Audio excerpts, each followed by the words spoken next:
my beautiful beans. Before we get started with today's story, I just wanted to say thank you for the overwhelming support and love you guys have shown me, and thank you for joining me on my journey. Also, I want to thank today's video sponsor, Tubby Energy. Today's video is brought to you by Tubby Energy, the ultimate energy drink designed for gamers, creators, and anyone who needs a boost without the crash. Unlike those other energy drinks loaded with sugar and junk, Tubby is packed with clean ingredients to fuel your focus, energy, and performance all day long. Whether you're grinding through a gaming session or just need that extra push to get through your day, Tubby's got you covered. And the best part, it's jitter-free. No weird crashes, just clean, sustained energy. Check out the link in the description below and use my code WETT at checkout to save 20% off your order. Yes, that's right, not 10, but a whopping 20% off. Power up with Tubby Energy and stay on top of your game. A huge thank you to Tubby for sponsoring this video. Alright, let's dive into today's video. Justin and I had been together for 10 years, married for 6. I had been with him for my whole adult life. We'd been dating since I was 17 and he was 18. I always thought he was my soulmate, the man I wanted to grow old with. Turns out, I was wrong. I was devastated when I found out. Yes, Justin had been staying out later than usual, and his explanations were usually flimsy at best. I'm not stupid. I had my suspicions, but I think I just really didn't want to come to terms with the fact that my husband was seeing another woman. Honestly, I might have gone years without discovering the truth, but Justin got sloppy. Welcome home, honey. Fun night out with the guys after work again. Uh-huh, Justin grumbled, brushing past me. I made dinner if you're hungry. Beef tips and rice. I know it's one of your favourites. 8 at the bar. I'm going to bed, he muttered, steadying himself against the wall before woozily clomping up the stairs. My heart sank. Nights like those were becoming more and more frequent. I loved my husband. All I wanted was to spend a little quality time with him after a long day at work, but he couldn't even spare me a few minutes. I glanced up at him as he lumbered up the steps, a tear trickling down my cheek. In an instant, any sadness that I felt was replaced with burning rage, because when Justin passed underneath the overhead light, I saw what appeared to be a hickey on the side of his neck. A cocktail of emotions swirled within me. Despair, resentment, betrayal. They all hit me like a ton of bricks. I was stunned. I didn't know what to do. I mean, who would? The man I'd been head over heels for all that time had stabbed me in the back. I was in disbelief. I stumbled to the kitchen, pulling out a chair before I could collapse. I stared into space, trying to make sense of what I'd seen. I sat there for a long time, deep in thought. After a while, I felt numb, like my entire personality had been flushed down the drain, leaving nothing but an empty husk. Then, a thought flashed across my mind. I'd been mistaken. That had to be it. Just a mere trick of the light. It was a pretty dimly lit hallway after all. Whatever the case, I had to know.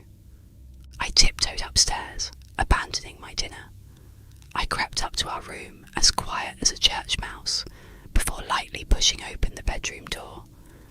Justin was fast asleep. I didn't waste any time. I rushed across the room, careful to avoid any squeaky floorboards, and I inspected Justin's neck. His snores grew louder as I approached. He always was a heavy sleeper. I cursed when I got a closer look. Justin was sleeping on his side, and I was not going to try to roll him over. I glanced around, searching for anything that might provide concrete evidence. My eyes fell to the bedside table. Bingo! I snatched Justin's phone from his charger. I held my breath as I pressed his meaty thumb onto the screen to unlock it. I grinned, feeling a rush of exhilaration as I achieved my goal. I froze. Justin groggily opened his eyes a sliver as my hand hovered over him. My blood turned to ice, and I prayed with all my might that my husband would just go back to sleep. To my immense shock, my prayers were answered. Justin mumbled incoherently under his breath before grabbing a fistful of covers and nodding off. I'd escaped by the skin of my teeth. I had to be more careful. The first thing I did was check Justin's texts. I immediately saw a woman's name I didn't recognize. My heart shattered when I read the messages. "Hey baby, last night was incredible. See you again after work today. You're damn right. I wish you never had to leave. What about that wife of yours, though? Won't she get suspicious? Her? Not a chance. Even if she does find out, she won't leave. I could murder a baby in front of her and she'd still think I was a saint." A deep-seated rage bubbled within me. Did Justin really think that little of me? He clearly saw me as nothing more than a spineless, codependent pushover. Well, I'd show him. I screenshotted the evidence, scrolling through dozens of nude photos that I hadn't taken, and sent everything to my number. I deleted any proof of my snooping, then replaced Justin's phone on the charger. I stormed out of the room, grabbing my keys as I went. I made it halfway across the living room when the realization hit me. I had nowhere to go. All my family lived 7 hours away. It was too late to book a decent hotel, and I really didn't want to drag any of my friends into my drama. Not yet, at least. That left me with one option. I had to sleep on the couch. I plopped down onto the sofa and sighed. I didn't want to have to confront it, but I knew what I had to do. In the morning, I was going to find a lawyer and start the divorce process. The thought alone was enough to break me. No matter how hard I tried, I couldn't hold back my tears any longer. I cried like a baby, silently sobbing into a scratchy pillow for what must have been hours. My eyes were puffy by the time I was done. I couldn't fathom falling asleep in a state like that, but I must have at some point. Because the next thing I remember, sunlight was flooding through the blinds. "Morning, babe. How'd you..." The rest of the sentence caught in my throat. That was right. Justin and I were about to be over. I grabbed my phone from the coffee table, tears stinging at the corners of my vision. I opened up the text I'd sent myself as proof that the past 12 hours hadn't been some twisted nightmare. But the messages were gone. My eyes grew wide as I stared at the screen. That couldn't be right. They'd been there, clear as day the night before. Something wasn't adding up. I suddenly paused, bolting upright. Was that breakfast? The tantalizing aroma of eggs and bacon wafted around the corner from the kitchen. My brows furrowed. Justin never cooked. My breathing was shallow as I tentatively shuffled toward the kitchen. Curiosity gnawed at me like a piranha. I apprehensively peeked around the corner, unsure of what I would find. To my shock, there was my husband, humming a little tune while flipping pancakes. I rubbed my eyes. Was I seeing things? Surely I was delusional from lack of sleep. That had to have been it. Then Justin turned, his icy blue eyes locking onto mine. "Morning, princess. I hope you're hungry. I saw you sleeping on the couch, and I thought you might not be feeling well, so I decided to make you a hot meal to help you get better." My heart skipped a beat. Was this really my husband? It looked like him, sounded like him too. Still, I was weary. Yeah, just feeling a little under the weather is all. Are you feeling okay? You're acting different. Never been better. Honestly, I think I've really turned a new leaf, he said, placing a steaming plate before me. The old Justin is kaput.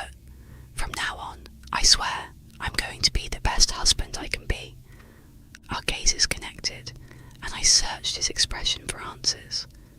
He seemed genuine. If this was an act, it was a damn good one. Thanks, babe. That really makes me happy to hear. Justin beamed at me, the warmth of his smile seeping into my heart.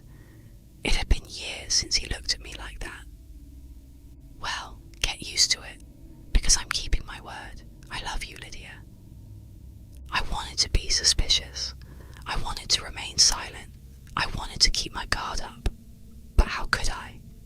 All I needed was love and attention, and I was finally getting it.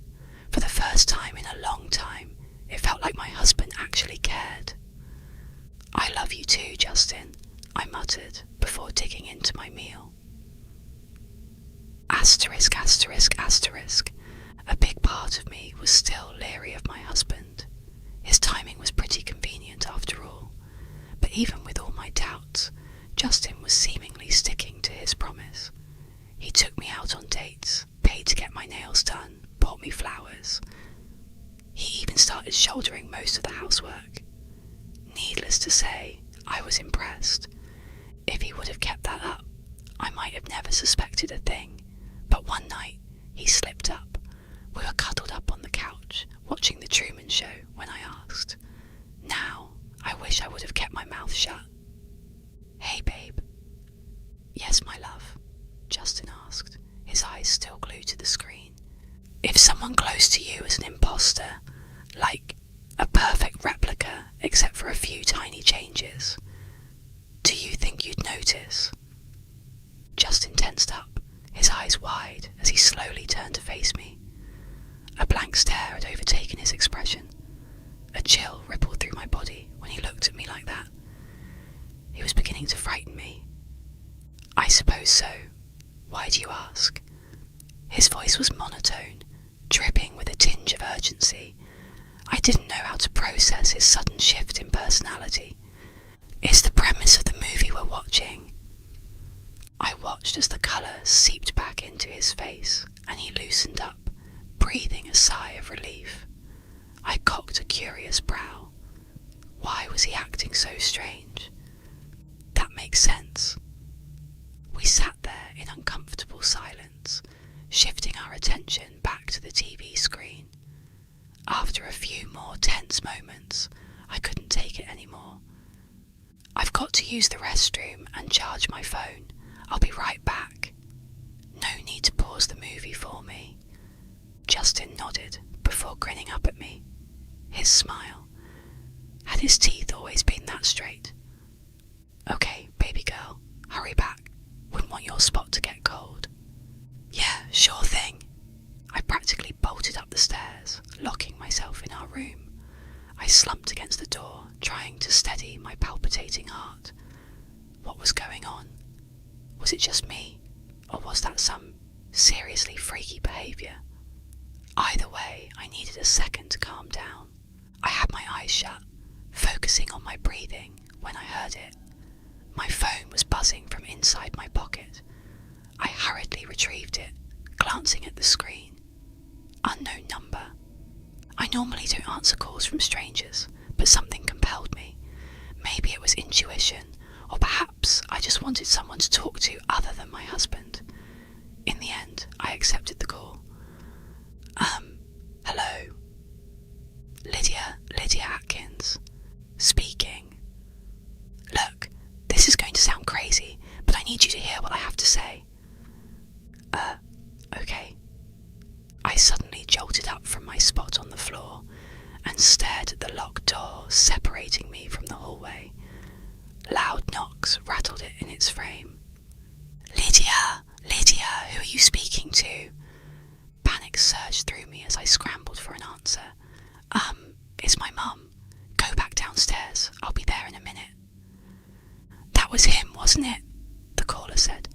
That was my husband, yes. Why do you ask? I whispered, putting as much distance between myself and the door as possible.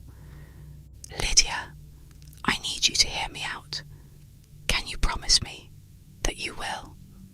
The pounding on the opposite side of the room grew even louder. Lydia, don't listen to her. She's a fucking liar.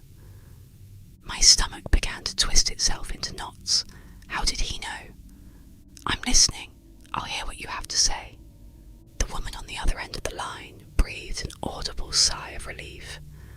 Okay, my name is Adeline, and Justin and I have been seeing each other for about 9 months. That man in your house is not your husband. My blood turned to ice and I began to tremble. No, that couldn't be true. In a shaky voice, I asked the question that will haunt me until I die. How do I know you're telling the truth? There was a long pause, the bangs outside my door reaching a nauseating crescendo.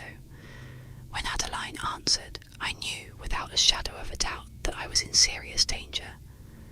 Lydia, for the past week, Justin has been living with me. I think we all like to believe that the whole world is accessible to us if we just had the time, or the money, or maybe both. But in today's video, I'm going to shatter that illusion and share with you a top 3 list of places you can't go, no matter how much money or time you might have. And for each of these locations, I'll share with you an instance of someone going there anyways and what happened to them. Spoiler, it didn't end well. Please subscribe to this channel and turn on all notifications so you don't miss any of my weekly uploads. Alright, let's get into today's stories. In the early 1990s, a man turns on his camera, flips on his light and starts filming. As the viewer, all we can tell is that he's in this grey hallway. It's very unclear where he is.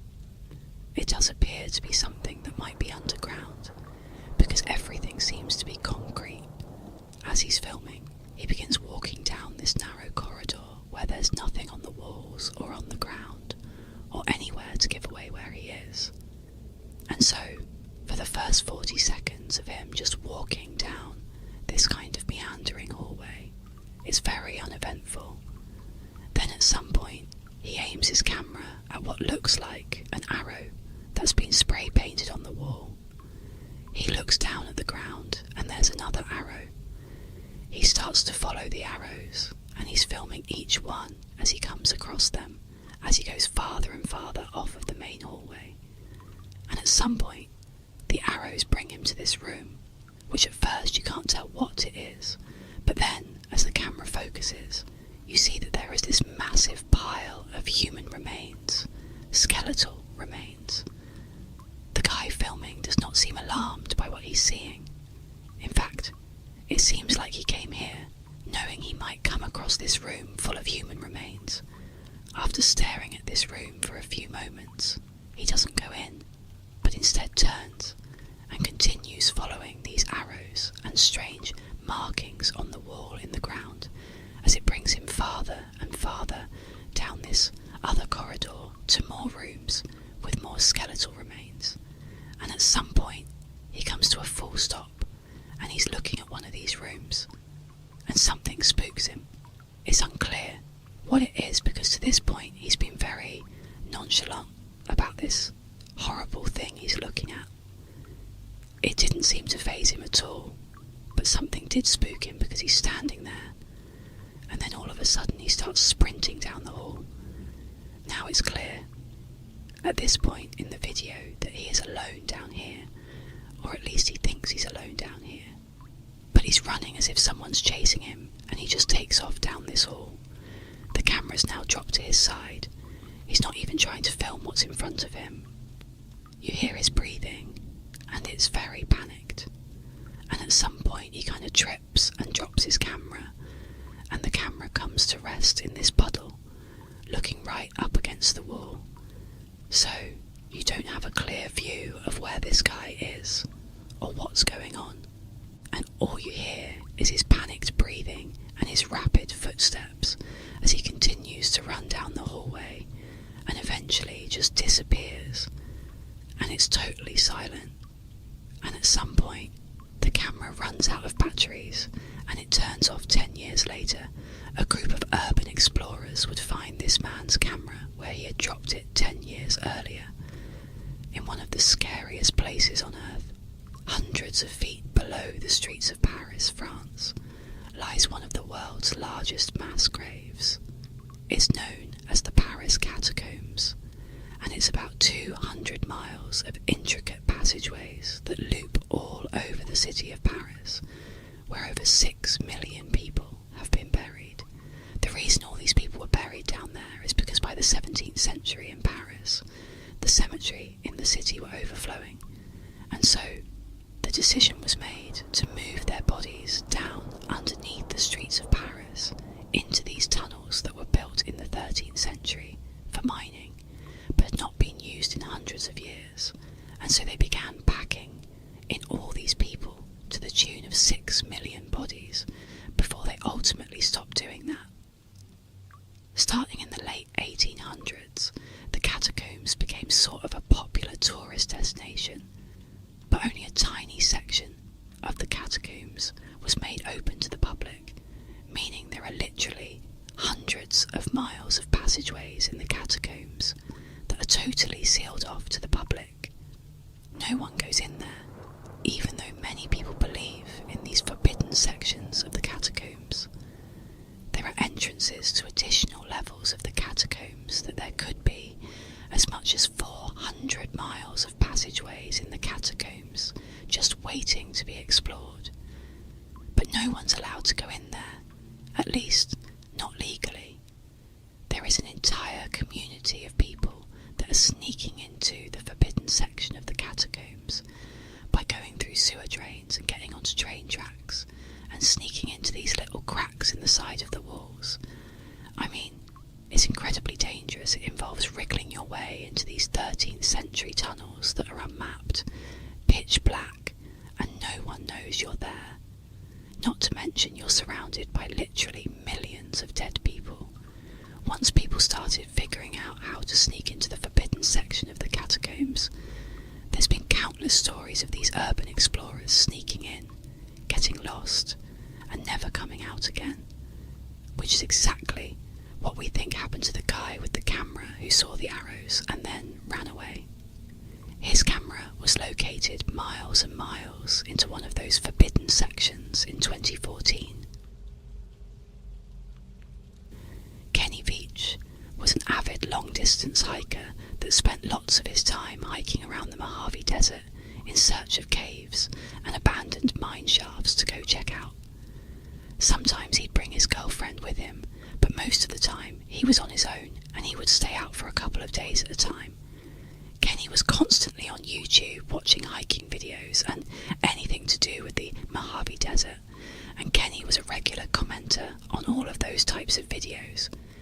In June of 2014, Kenny must have watched this video called Son of an Area 51 Technician because he had left this comment where he was telling the community that had watched this video that he had had a very strange thing happen to him when he was out hiking near Area 51.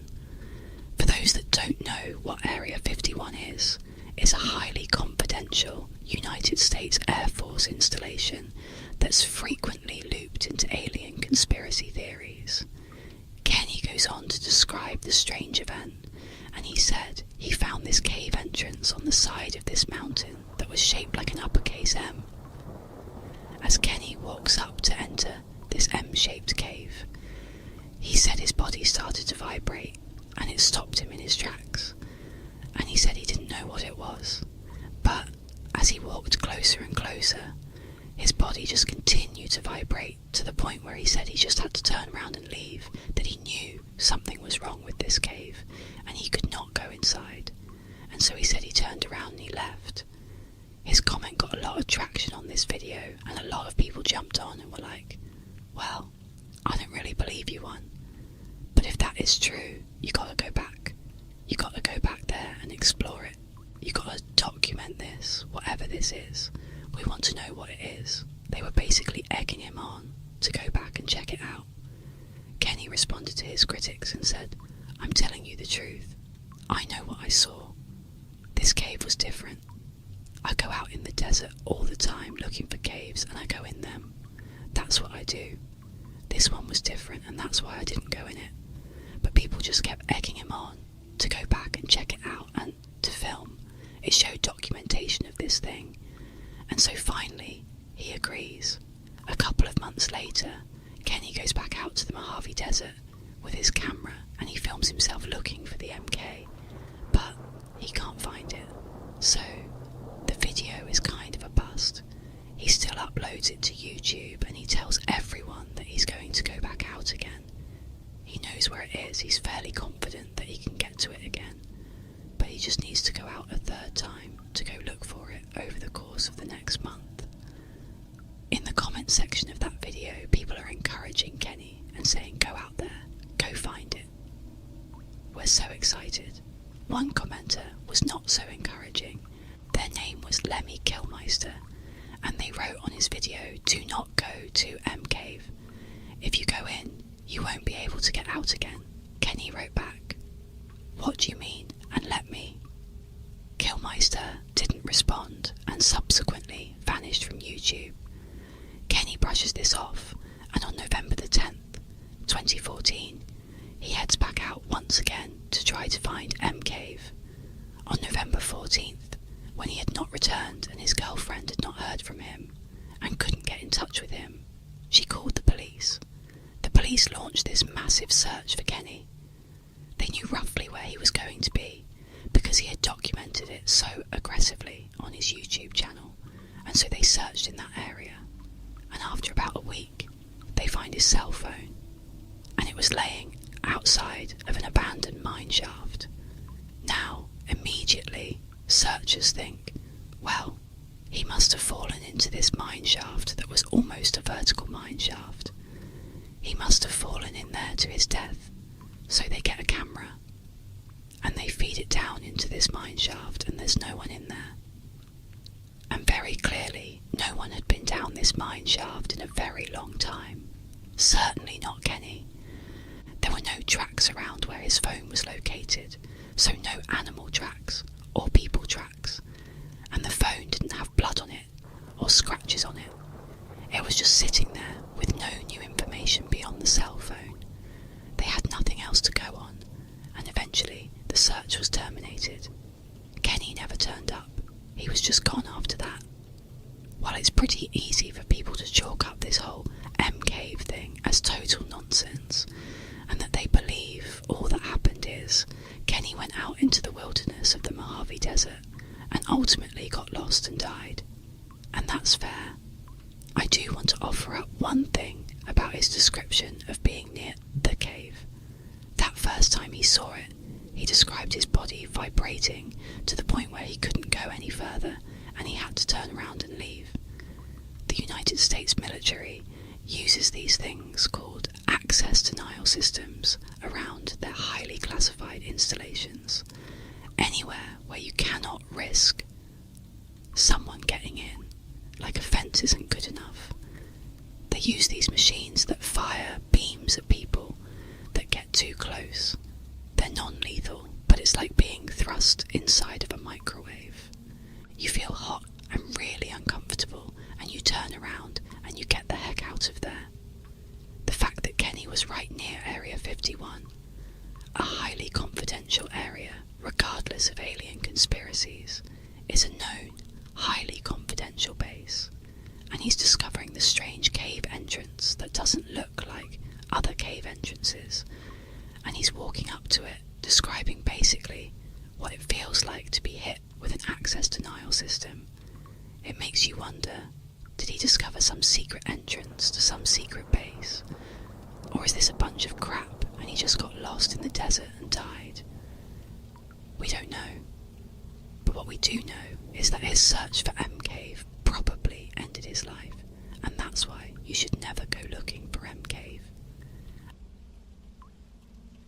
As the sun began to set on August 18th, 2010, Ben McDaniel, who was 30 years old, walked onto the end of the pier, put on all of his diving equipment, and jumped in the water. He slowly descended 115 feet and came to a stop right in front of a very famous underwater sign. The sign very clearly tells anybody who sees it, do not go any farther unless you are absolutely certain this is the right thing for you to be doing. If you go farther, you're probably going to die like the 300 other people that have died doing this particular activity. He swam right past that sign and went 300 feet to the very famous underwater locked gate. Now, the only people that have keys to this are extremely experienced divers, and even they don't typically go into this area because it's so dangerous. Ben was not one of the very experienced divers that was given a key, but he still desperately wanted to get to the other side of the gate. So he's sitting there yanking on the gate, and he's getting himself kind of pushed inside halfway through the gate, and he can't quite get it open. And another diver saw him doing this and was actually concerned that Ben was going to get trapped on the gate itself and would just drown on the gate. And so this diver comes over and uses his key, and maybe against his better judgment, opened it, thinking that that was better than him getting stuck on the gate. Ben turns to look at him, gives him a nod, thank you, and he, on his own, swims into one of, if not the single, most dangerous underwater caves in the whole world. It's called Vortex Spring Cave. From the locked gate, this cave extends another 1,600 feet and goes down to a depth of 310 feet. The majority of this section of the cave is mapped, but there are sections that are not fully explored because they're so narrow, where you have to literally take off your gear, wriggle through a hole, pull your gear through and put it back on, all the while you're barely holding on to your mouthpiece. And so really, the full extent of this section of the cave is not known. While we don't know exactly what Ben did when he went through that gate and entered into this extremely dangerous cave, we do know that he didn't come out again.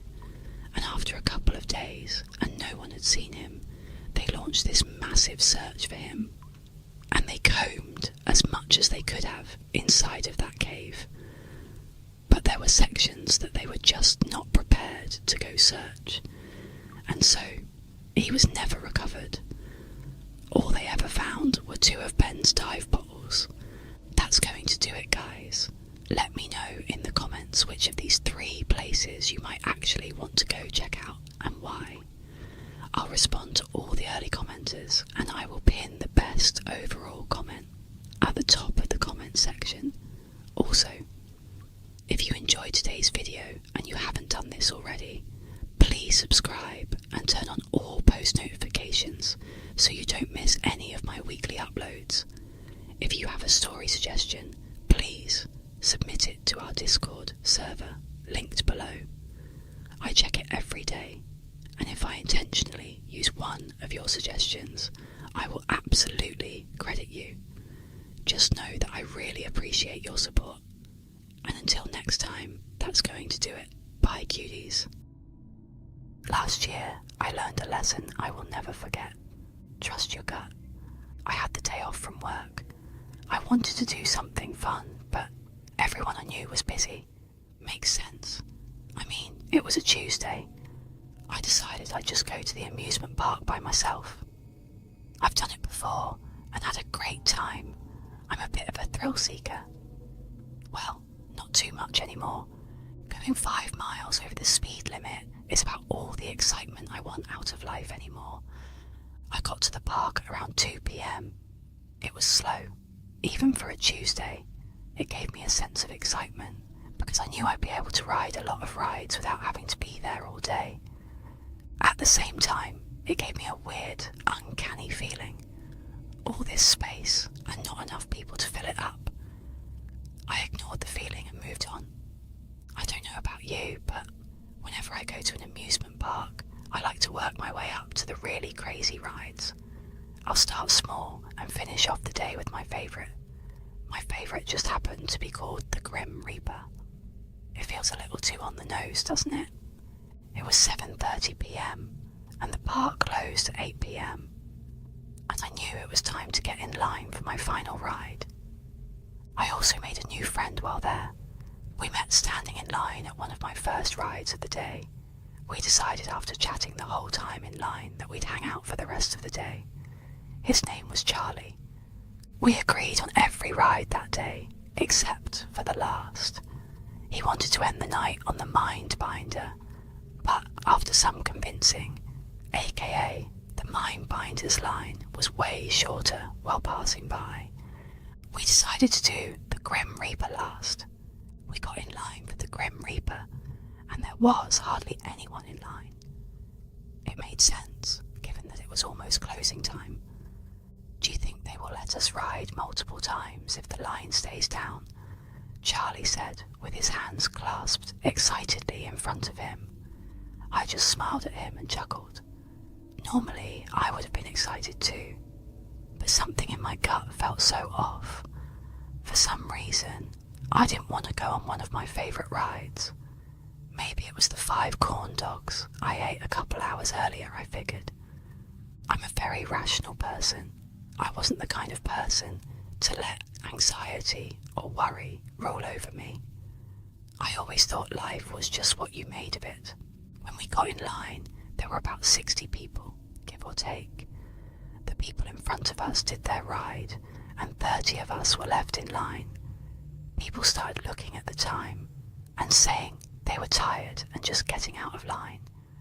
By the time it was our turn, only 19 people were in line. I knew the ride well enough to remember that it held 20 people, so if no one else got in line, they really might let us go multiple times. I really didn't want that though. Honestly, I felt even more compelled to get out of line after all those others did too, and I didn't want to seem lame to my new friend if I wanted to get off the coaster after one ride. The time came for us to get on the ride. My heart was pounding faster than it ever had. I wondered if I was all worked up because I watched Final Destination 3 with a friend a couple weeks back.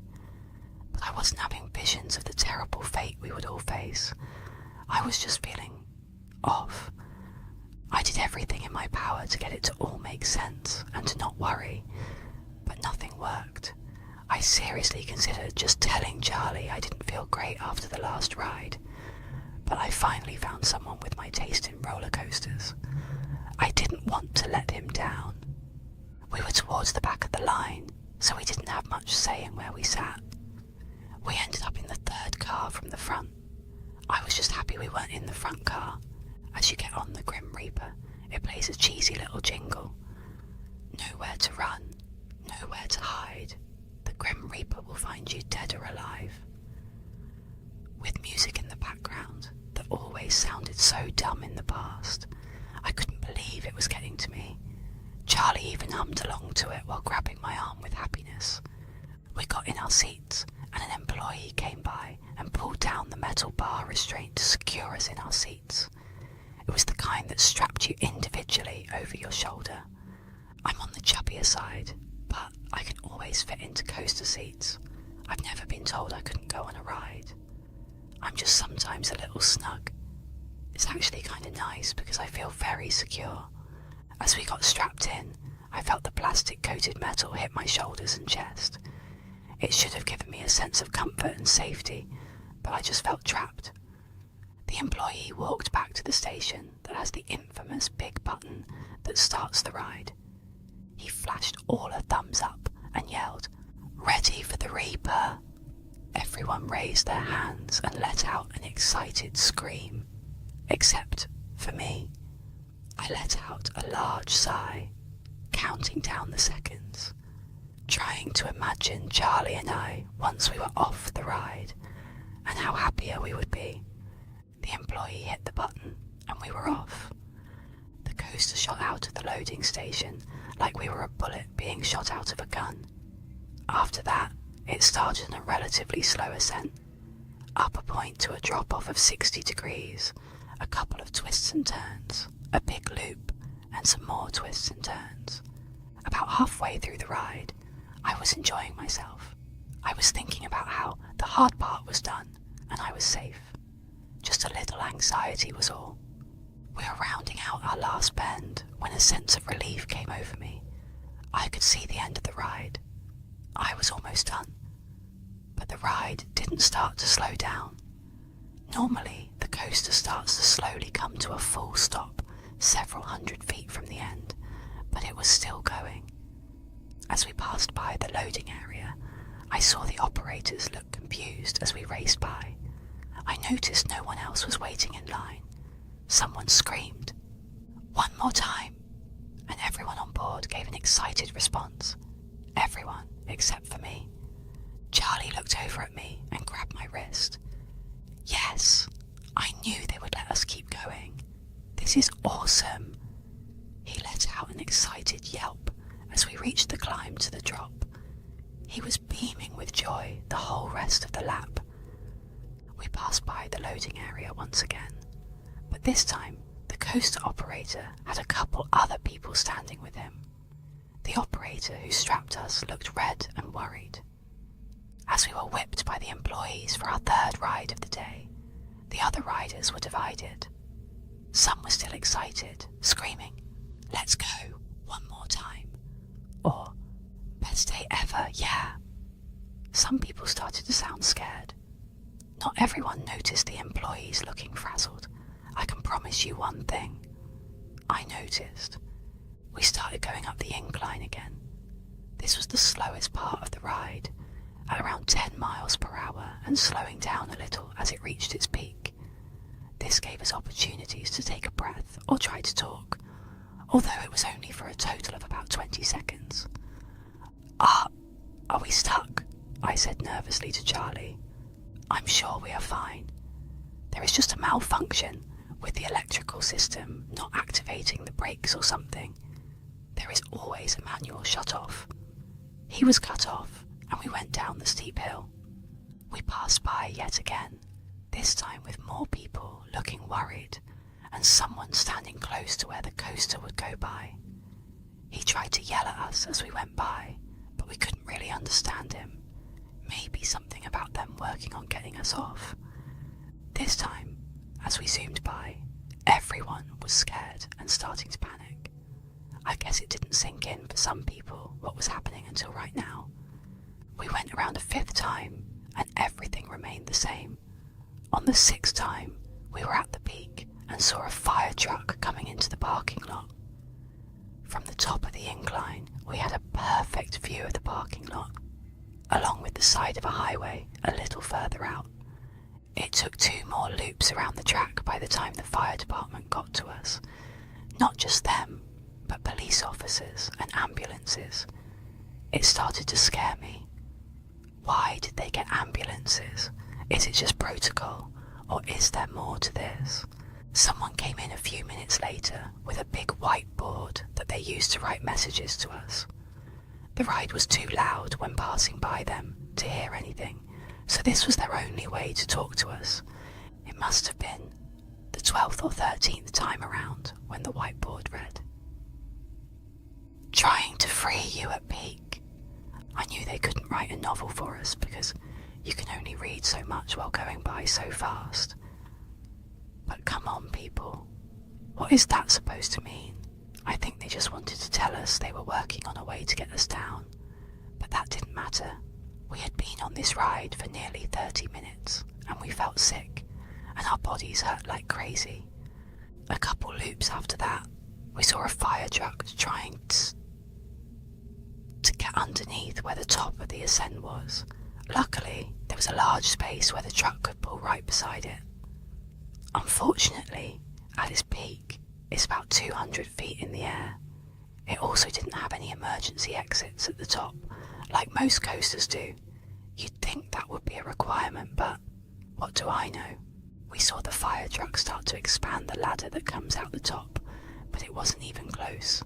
We waited for the firefighters to try and figure out a solution to save us, as the audience below us was watching us like we were some kind of show. It was close to 45 minutes when the first death occurred. Then, one more soon after. There was a skinnier guy in a car behind me. I heard him talking about trying to slip out of the seat restraint, which secured him to his seat. The other guy he was with told him it was a bad idea. So did I. The next time we went up the ascent, he began violently wiggling and thrashing back and forth, to the point where people thought he was going to throw off the ride. He managed to wiggle about halfway out, right at the top, but, well, it didn't end very well. His leg got caught on a part of the track and yanked the rest of his body out of the bar restraint. It sent his body crashing down towards the earth. However, I think he was dead soon after he was ripped out of his seat. I didn't see too much of it, but the guy who was beside him let out an insane screech. Hearing that kind of agony as you are feeling the harsh effects of gravity hitting on your chest while going down a steep hill was truly mortifying. The screech out of nowhere stopped, and more people screamed. The man beside him had a heart attack. I could hear the symphony of moans and crying coming from the crowd watching us. I couldn't hear them before because of how loud the ride was, but they were terrified of what they saw. Police tried to escort them out of the park, but it didn't stop people from parking on the side of the road to watch and record on their phones. It made me feel disgusted. At around an hour on the ride, everyone stopped screaming or trying to talk to each other. It seemed like everyone accepted their fate. My nails were deeply embedded into Charlie's wrist. I couldn't scream anymore due to my throat feeling raw from the yelling.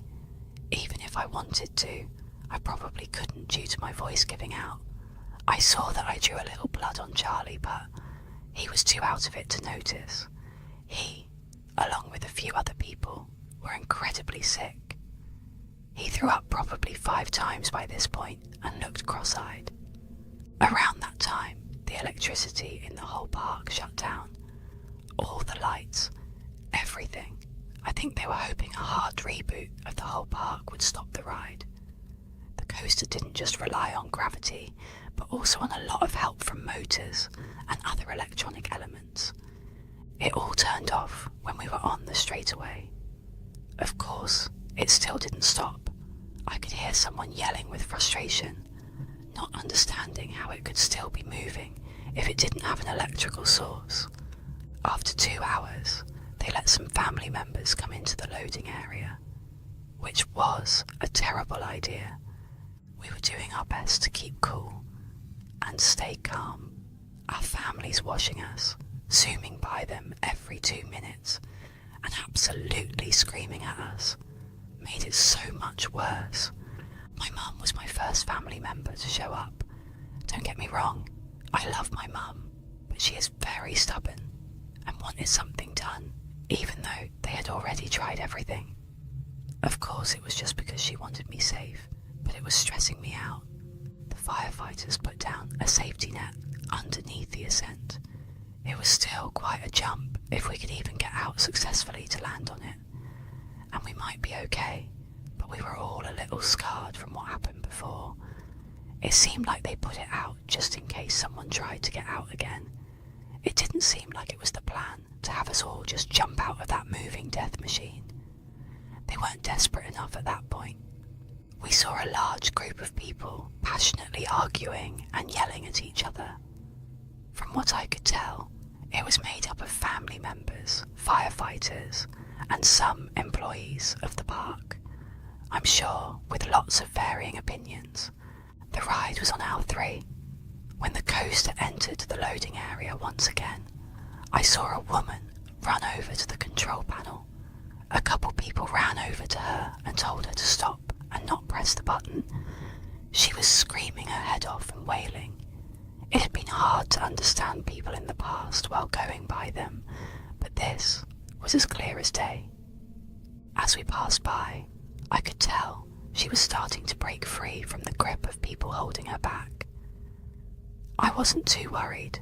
Whatever button she was wanting to press, I'm sure it wouldn't work since none of the other ones worked so far. We were about 5 seconds away from going down the descent when we heard a click come from all our seats. The woman hit the button that unlocked all our overhead seatbelts. Of course, the seatbelt button worked, but not the button to stop the ride. A few people reacted fast enough to either jump out or snap it back over themselves before the ride went down. Others weren't so lucky. 3 people managed to jump out but didn't survive the fall. despite there now being a giant net to catch anyone who was dumb enough to try and get out that high. One person hit a support beam on the way down, and the other two landed wrong when they hit the net. Their bodies folded in an unnatural manner as they hit. All three died instantly. I would say around half of us that were left managed to get the seatbelt secured before going down the hill.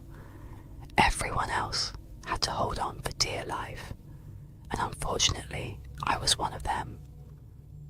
I felt my stomach start to drop as I reached up to grab the only thing that would keep me from becoming a part of the pavement below. The restraint wasn't completely useless at this point. I just had a good 12 inches in between my chest and the restraint. As I dug my fingers into the plastic, I hoped I would be fine. Then, the ride dropped. I felt my butt lift off the seat I had become so familiar with. I tried to wrap my ankles around the floor of the coaster to keep the rest of my body from flying out. Charlie luckily got the restraint down, so he was trying to get his leg over mine and hold me down with his arm. After the longest 5 seconds of my life, I managed to pull it back down over my chest. I wasn't sure who else got theirs down, but I assumed, from how scared a few of them sounded, it wasn't good. All I could think about and look at was the big loop coming up. As we got closer, I could hear swearing from multiple passengers, including someone in front of me. She was violently pulling at the restraint, but it just wasn't budging. I was hoping and praying that the centripetal force would keep her in her seat. As we went around the big loop, I closed my eyes. I knew I didn't want to see what was about to happen. I heard multiple people screaming and making horrendous cracking sounds. I don't have an exact number, but I would say only 7 people were left. I could see the 2 people in the very front row and Charlie beside me. I recall only hearing 3 other voices behind me at this point. At hour 5, 3 more people died while on the ride. 2 of them from a heart attack or something. The third person, well, he watched the person beside him suddenly die while going around one of the bends. He yelled out in anger and I'd actually rather not go into detail, but he died soon after. I saw the whole thing. They were the 2 people left in front of me and Charlie. At hour 6, we saw a group of people bringing in what looked like another large net, except that it was in the loading area. The next time we looped around, they wrote something new on the big whiteboard. "We're going to try and stop it manually." I had no clue what this meant, but by the look of the net, I was terrified. The next pass, there were people on both sides of the loading area. On one side, the net was wrapped around a large pole that had been somehow fastened into the concrete slab. I saw a large, similar pole on the other side, but the net wasn't yet attached. As we zoomed by, I could hear people trying to rush and hurry behind us. We went around one of the turns, and I cranked my neck, looking to see what plan they had in mind. They were frantically trying to tie the other side of the net to the support beam that was freshly drilled into the ground. I couldn't believe how stupid these people were. How on earth did they think this was a good idea? Was this a last-ditch attempt? I was yelling at them and telling them to stop, but of course they couldn't hear me. Even if they could, they wouldn't listen. They were desperate to get at least someone out of this alive. Or maybe the owner of the park wanted all of us to die so that no one could publicly talk about the horrific things we went through. As we went past the last bend, the hundreds of people watching the spectacle cheered, clapped, and celebrated, somehow not seeing any of the flaws with this terrible plan. We were on the straightaway and my heart started to pound again. The few seconds before we hit the net felt like slow motion. I swore I could see everyone's face. They looked happy. I couldn't believe it. It made me upset because I knew they were all about to be very disappointed. Finally, we hit the net. Of course, it was no match for a giant metal contraption hitting it. The metal pole was ripped out of the concrete slab and smashed down right in between our car and the one behind us. As we headed for the incline, we tried to get the net that attached itself to us off of the coaster. Luckily, we were able to get it off of us, but no luck with the metal beam that was now awkwardly lodged in the coaster. As we started going down, the whole ride started to shake violently. It felt like we were going to fly off the track. We made it to the first turn. I heard a loud snap and 2 screams. The 7 coaster cars behind ours broke off, and the metal beam found its way underneath. As we turned, I watched in disbelief as the cars behind us all went flying off the tracks. At that point in the ride, it was about 50 feet off the ground, still enough to kill them. I wasn't fast enough to close my eyes and saw the whole thing. It went off the track like it had wings and suddenly plummeted down into the earth. The screaming immediately stopped when the ride landed upside down. My imagination filled in the blanks and shuddered at the thought of the carnage below me. And then there were 2. We were hoping that somehow the ride would stop or slow down, because we lost the back 7 cars. I was not sure what the logic was, but we were desperate at this point. After another hour, it was not showing any signs of slowing down. Once we made it to hour 8, we expected our fate. I was hoping that this would all be over soon, and we could just be done. I don't think either one of us thought we'd get off. We just hoped, at this point, that our deaths would be quick. Over the next couple hours, we noticed a piece of metal on the car ahead of us start to wobble and loosen. I'm not sure if it was just the wear and tear of the ride going for so long or the whole net fiasco. It kept looking like it was about to come loose, and we ducked out of the way. We were imagining the worst possible outcome, thinking it would fly off and decapitate one of us. Eventually, it did come off, but it wasn't a dramatic moment like we thought it would be. It was so much worse. Instead of coming all the way off, it only partially came off and started grinding loudly against the track. We heard an audible cringing sound from everyone watching below. The sound was horrendous. The thin strip of metal started to find its way underneath the car. Charlie was worried it would dislodge the coaster from its tracks like we saw just hours before. He told me he was going to try and grab it. I begged him not to, after a few laps of me telling him to just leave it. He made up his mind and contorted his body to try and grab the sharp metal. I couldn't see his hand as he reached down for it, but I could see his face. Somehow, that made it worse. His expression quickly changed from focused to shocked in a matter of seconds. His face was blank. I heard screaming but had no clue what was going on. He lifted up his arm and I don't think I will ever be able to get the image of what used to be his arm out of my head. When he gripped the metal, it slipped and went deep into his forearm. I tried to grab his shoulder to calm him down, but to my shock, he was calm. He was more silent at that moment than he had been the whole day. He wouldn't even look at me. He was almost mesmerized by the sight of his bloody, disfigured arm. I felt lightheaded and had a ringing in my ears, watching the blood start to make its way down his entire body, then to me and the floor of the coaster. It was making me feel sick, watching the blood move around the car as we went around the twists and turns of the ride. Within minutes, Charlie looked like a ghost. I did my best to try and wrap his arm up with shreds of my shirt, but it was completely pointless. I don't think an old t-shirt can help when you see the bone. I tried to talk to him. I tried to make him feel as comfortable as I could, but it was no use. He was fading in and out of consciousness. We began going up the ascent, and he finally looked over at me. I couldn't begin to explain all that I saw in his eyes. I could see the pain and sadness, but also the relief.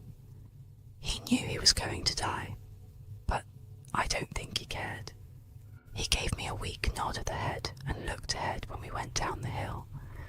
I tried to keep a close eye on him this lap, but it was honestly hard to look at him. I heard him take a deep breath right before the loop. When we finished the loop, I looked over at him and, well, he was gone. I was now left alone in the death trap. I never imagined it could have gotten any worse, but having a dead body sitting next to you on a roller coaster is not something I would recommend. I was sitting in shock next to my dead friend for a couple of hours. I was frozen in fear, not wanting to even think of a way out. After gaining some courage, I contemplated my next move. I came back into reality and realised the coaster was going just slightly slower. It wasn't significant, but if the loops were taking just slightly longer than before, that damn piece of metal that killed Charlie must have made its way underneath and not derailed it but slowed it down. I ended up taking off my shoes and Charlie's shoes. I had a plan that was probably dumb, but if I died, at least it would be in my hands. As I went by the loading area, the coaster started to slow down just before the ascent. I threw all 4 shoes right in front of the ride. A part of a shoe caught the truck in just the right spot. The ride was still. I could feel the coaster almost pulsing, trying to move with all its might. I was sore. My shoulders were badly buried by the shoulder restraints, repeatedly hitting me over and over again, my whole lower half aching from sitting in a hard seat for hours on hours. I took a deep breath and squeezed in my gut like I never had before. I let out a horrific yell as I forced my body out of the restraint that had been holding me down for the last 12 hours. About 360 times around the track. My heart was racing as I felt the coaster start to win the battle to move again. I managed to squeeze out just seconds before it took off. I was freed and jumped. Luckily, I just barely hit the net below. I also managed to hit the net, so I didn't hurt myself too badly. Nothing is worse than what that ride already did to me. I laid on the net, looking up into the sky, in disbelief. I was still. I wasn't moving. It was almost making me feel motion sick, not moving around. Like when you are reading a book in the car and you look up after an hour. Everything was blurry. I could barely hear the faint sound of people trying to get to me, but it was mostly just my ears ringing and my heart beating. After just a few minutes, I was down. They immediately rushed me to the ER, where I stayed for 3 weeks. I sustained a broken rib, a broken collarbone, severe bruising, and a concussion, just to name a few. Not to mention the mental trauma. I'm writing this as I'm feeling ready to finally tell my story. This is the first time I'm digging back into my memories and recollecting the whole experience. I've started to work through all this with a therapist, and it's made me realise I need to get it all out of my system. Although talking with a professional has helped, there are still some sounds and images that I can just never completely get out of my head. If you take one thing from my story, it's that you should trust yourself. Even if you don't believe in a higher power,